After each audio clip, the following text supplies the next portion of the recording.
Right, picture 4, part 3, and I shall read it as it's been written. Right, in the living room, well, obviously where the door to the cellar was a large square of carpet in the middle. The rest around it, where the carpet didn't reach, was a red lino. Next to the back door was the fridge.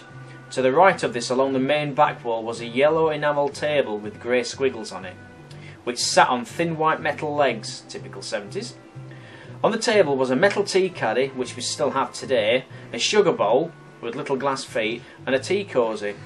Remember, this was padded brown like a thermal jacket. All over it were little loops of different coloured wool, like tiny tufts. And as a kid, I spent hours picking these tufts out until it had a big bald spot all over it. But I got away with it. Off to the sides of the table were 2 black PVC chairs with orange nylon covered cushions.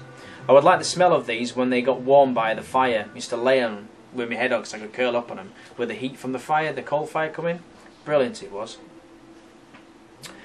Going out of the room past the bottom of the stairs led you into the front room. This was the best room.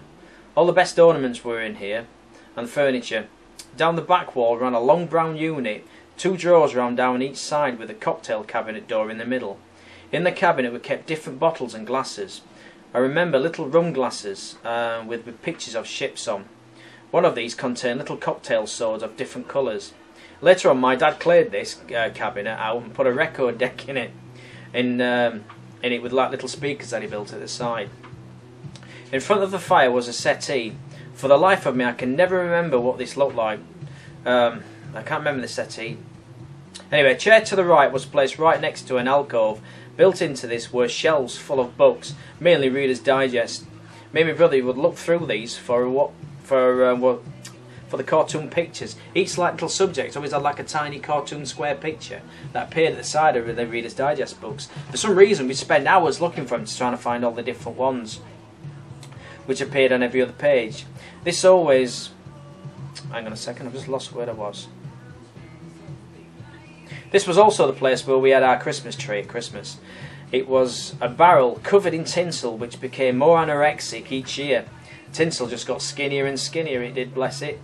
And the lights. Every year, when being untangled, they would get another case crushed, mainly by me. My dad would go, stand back, I'm unravelling these, and 9 times out of 10 I'd end up stepping on one and breaking one. Underneath the tree was a collection of figures, including an old choir boy, which my mum still got today as well, which she had when she was a girl. I think her nan gave it to her, and it's years old. There was also lanterns on the tree with candles in, but these were never lit. And every year my mum would threaten us that if you mess with the tree, it will come down and there will be no Christmas. But we still did. We still got away with it. The tree always stayed up. But we always used to wonder one day she's going to take the tree down. In the opposite corner was the telly, just off the centre to the window. The windows were made of pre-war glass as well, which was not pure, so everything you looked at, it was like distorted. I used to move from side to side and watch the power lines kind of go all wavy through it. It's to fascinate me. Must be when the telly was turned off, probably. Next was the front door, which we only ever used in emergency, like when we had a fire. Upstairs there were 2 rooms. On the left was Mum and Dad's, on the right was ours. We had 2 beds in ours. Mine was opposite my brother's, kind of like corner to corner, with a wardrobe between them. We didn't have a carpet, just a rug to put your feet on when we got out of bed in the morning. God, it was bloody cold in the winter, I can tell you now. On the walls, mind you, we always used to get slippers at Christmas, so that was kind of we used to look forward to. On the walls were posters of Gary Glitter, dodge it, Mud, Slade and Shiwaddy Waddy. I'm sure they were not my choice, obviously my dad, nothing to do with me, too young. My dad had this thing as well about painting each 2 colours the same colours, so each facing wall was always the same colour, like we'd have green on one set of walls and yellow on the other. Yeah, green and yellow. Right, next to my bed was the window. Through the window you could see the tree, which frightened me so much on the way to the loo when it was windy. I think this was the reason why my bed was kind of moved just under the window in the corner where you couldn't exactly see the tree, you had to kind of move into the window. This was also a good move because I could play Tarzan on the curtains until they ripped. I remember doing it once and then my mum let me off. She said, oh, it doesn't matter. And then I remember thinking, I'll get away with it now, so I swung on them again and ripped them, and I wasn't so lucky that time. I think I got a thick ear for that. Opposite our bedroom, across the landing, was Mum and Dad's bedroom. Now, when I was a kid, I would sit on top of the stairs to see if they were awake, right?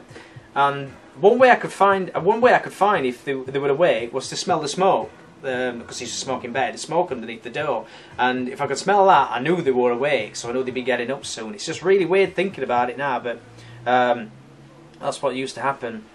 If there was, I would run back into bed knowing that one of them would be getting up soon. This was especially handy at birthdays and Christmas, because we weren't allowed to go downstairs before they got up. Mind you, I still sneak downstairs, but don't tell them. Oops. The only other room in the house was the attic. I absolutely hated this place.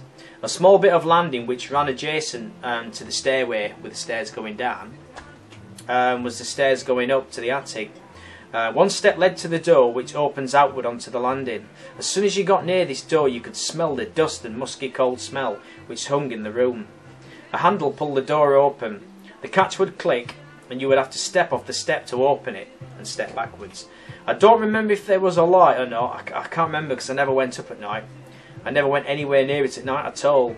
You could feel the cold on the door as you climbed the stairs, which took a sharp turn to the right as you started up. Halfway up behind me there was like a ledge, and on this was an old hamster cage which belonged to my brother.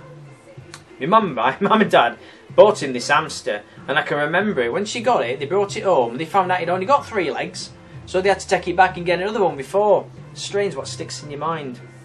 Anyway, I don't know what happened to the hamster, but the cage ended up on the back again. So, and at the top of the stairs was a bare floor room filled with all sorts. The one thing I can picture clearly was an old metal trunk. In this were other things was an old biscuit tin with a Christmas scene on the lid, and inside it was still a tier of Mum and Dad's wedding cake. Must have been at least 10 years old at that time. I mean, me and my brother once tried a bit as well. I nearly threw, I can tell you. The only light that ever got through into this place, which made it even worse, was through a one-piece window which ran in the slates. And it was always, because it had just got filled with the dust and the clog through the steelworks through the years, so you couldn't see anything out of it. It was just like a really grey light that I remember. And as I've put here, nothing could be seen out of this through any time that we were there. The years of steelworks pumping out smoke and crud, I should put, had stained it, so only a dull glow lit the room. I suppose that's only really what there is to tell about 144 Chippingham Street. Not 140, sorry, 144 where we lived. Because there was no more rooms. Just stories and memories, but I'll get back to that later.